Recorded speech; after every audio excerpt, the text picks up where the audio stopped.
like it when your senior receiver uses the word patience about 4 or 5 times in an interview? It's a good virtue to have. Patience? Is that what he... He said he needed to be patient. Yeah.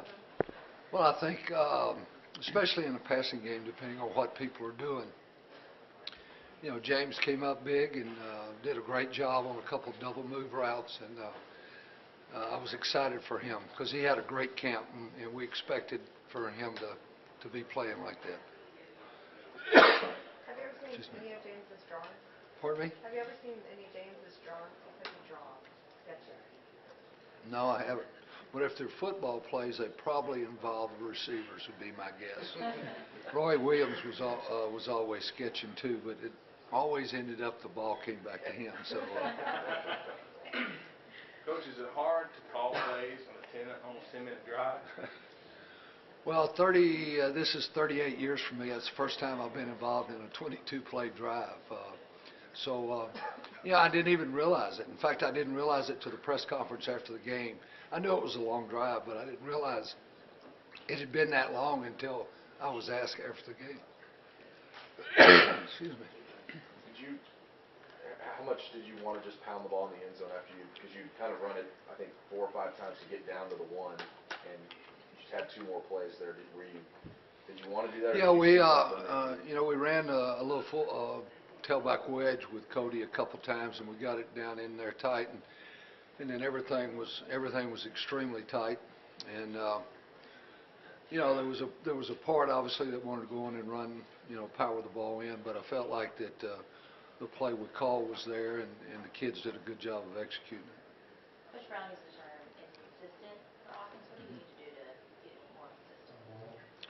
Well, when you know, I wish I knew a short, succinct answer to give you, but when you look at the tape, you see the first quarter is probably as good as we played in a while. We were on schedule. We had way too many penalties. You know, you got to eliminate some of those. We had 3 holding penalties in the game, and we were able to overcome 2 of those penalties.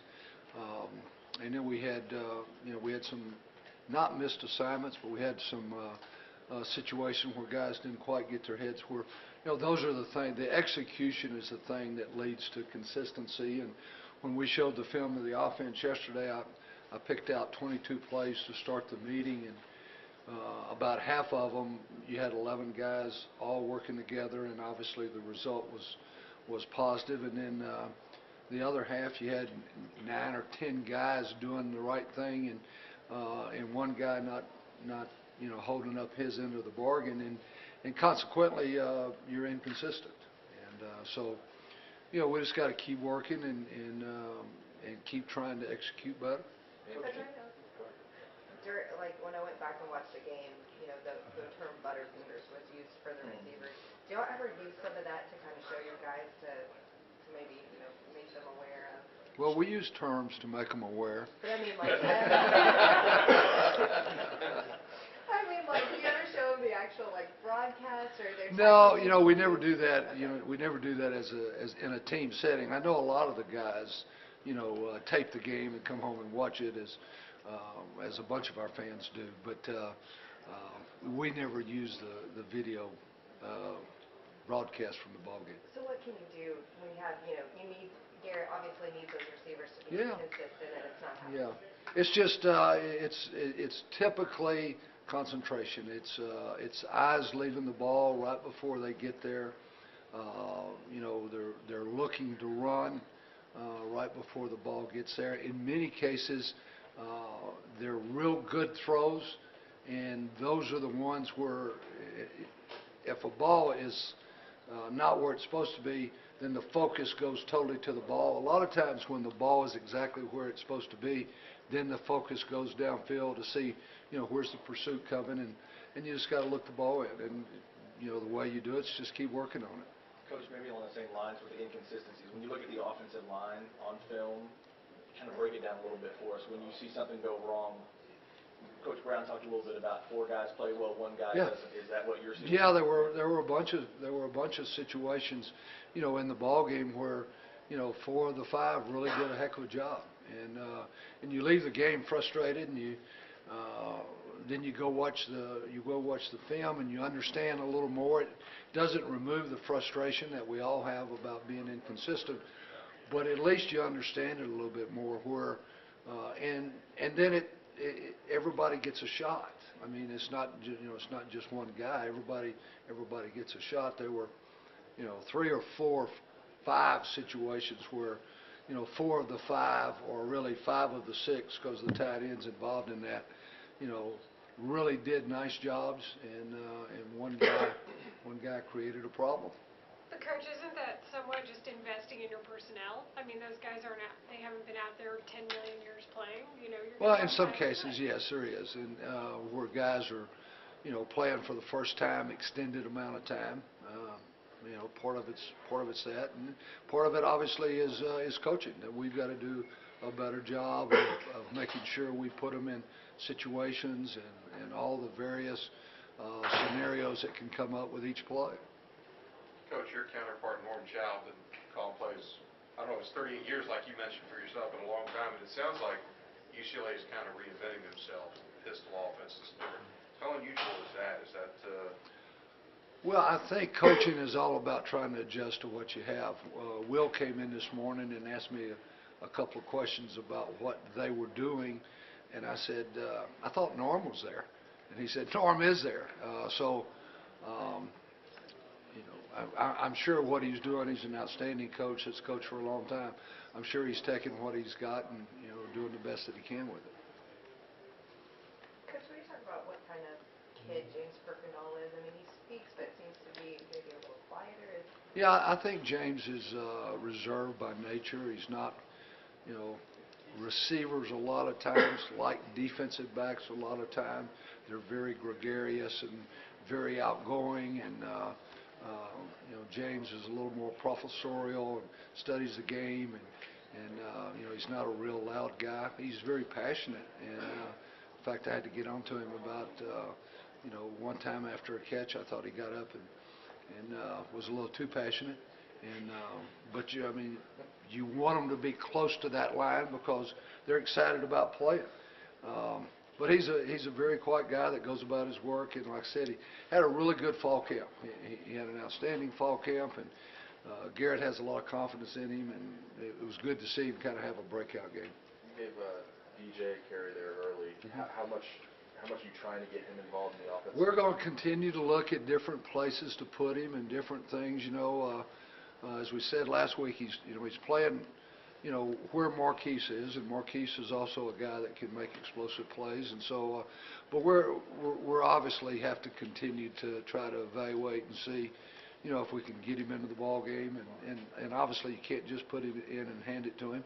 So we're going to, in fact, we started this morning early with discussing some of that. Coach Brown had mentioned some aspect that the writing was on the wall that this team would be inconsistent on offense, and going in through preseason and then going into these games. But are you seeing the progression that you want to see on offense going into the 4th game of the season with OU and Nebraska? Well, there's obviously things that we're not very pleased with right now, but we see flashes of things that we're very pleased with. And anytime you've got a couple of new starters, and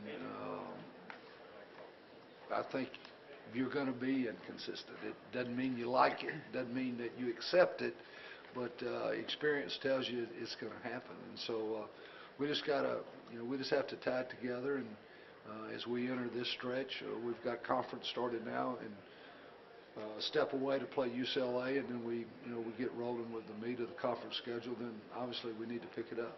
Coach, when Coach Brown says, kind of calls out his coaches and says they need to do a better job, what kind of role do you take in as a coordinator, kind of making sure that all your coaches are doing what they need to do? Well, I think we're all responsible for various aspects, and obviously mine is the offense as a group, and we do have to do a better job. We've got to take. We constantly talk to the players about being accountable for the steps that they take and the hats where they put them, and all of that is a reflection to some degree on us. So we've got to do a better job of making sure we're getting that done in practice, and typically when you get it done in practice, it carries over in the ballgame. After looking at the film, what did you see in the tip passes that was kind of going wrong in those first? Well, I told Mike immediately after the game. He asked me in the dressing room, and usually there's 2 or 3 things that happen on tip balls. In many cases, the defensive lineman did not get a very good rush. I mean, just general answers to the question, not specific. But in many cases, it's because the offensive line got right in the middle, so they realized that they were not going to get there. Now they start watching the quarterback and they jump when he turns the ball. So that's one thing. The second thing, sometimes the quarterbacks can stare receivers down. I thought there was one of those situations in the balls that were tipped. When you watch it really closely, the ball that was tipped and run back, I mean, he's looking right through the middle of the field, and at the last second he turns to the right, and so it was not staring the ball down at all, or staring the receiver down. We had an option route where I do think he locked on the option route a little quick, but usually it's some of those things. And then the other thing is, sometimes, when the rush is moving the pocket, you've got to slide and, find lanes to deliver the ball. Coach, there was a point in the broadcast, I know you obviously don't listen to this, but the announcers were saying maybe the offense was a little too gimmicky. The trick plays and stuff, is that something you try to do more with an offense that maybe is struggling a little bit, or did you not feel like you did do more than normal? Or? Well, we went into the ball game thinking that we wanted to have several different change of pace plays. Obviously the quick sweep with DJ.